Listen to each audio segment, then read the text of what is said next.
If you know every show on Netflix and you're broke, you have a problem. You're lazy. If you know every hit song that comes out and you're broke, you're lazy. If you know every single post on social media of other people's lives and you don't have another hustle that you're working, you have to accept the fact that you're lazy. Let me go a little bit deeper with this on my own personal life. My hip hop music stops in 03.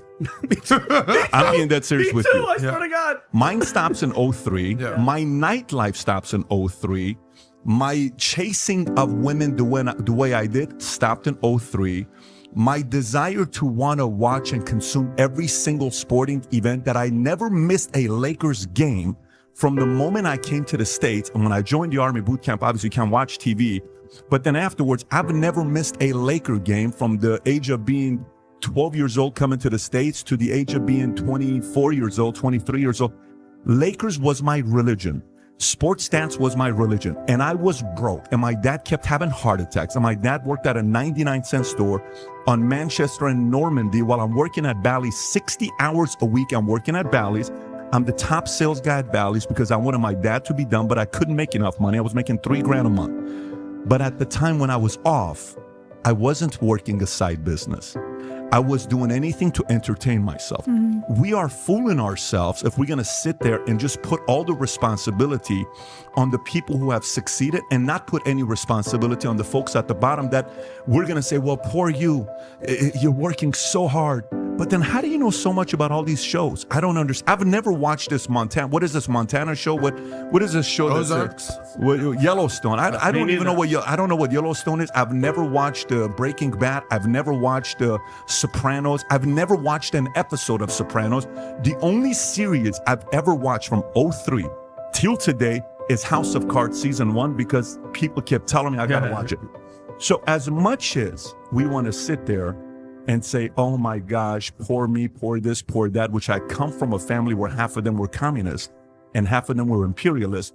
The one on the communist side, that's all they ever talked about. Their Bible was Communist Manifesto. Mm-hmm. And the ones on the right, they kept saying, why don't you do something? Every time, it was more fun for me to talk to the communists than it was to talk to the conservatives because the communists would feel sorry for me and it was safe. And it was warm. It was fuzzy. It was so much better. Every time I went to the communists, they're like, oh my gosh, it's them. I'm like, that's right. You're right. And I would feel special. But every time I went and talked to these suckers on the other side, the conservatives, they would say, what are you doing about it? Why don't you make a change? Why don't you pick up a book? Why don't you get another job? I'm like, bullshit. You don't understand. This is unfair. Eventually, I'm 23 years old, looking at my bank account, broke. And I said, which philosophy do you want to buy into, Pat? Which one do you want to buy into? Then I chose. So now, is there things on the elitist side that's happening as well? Sure.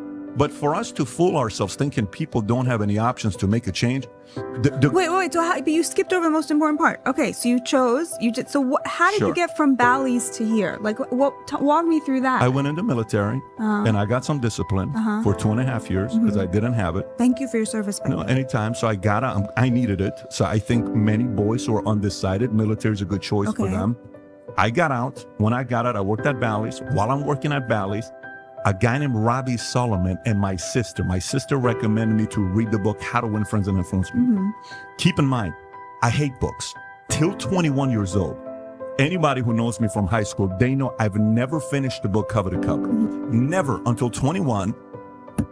And Robbie said, read How to Master the Art of Selling by Tom Hopkins. And I did. And then my sister said, How to Win Friends and Influence People.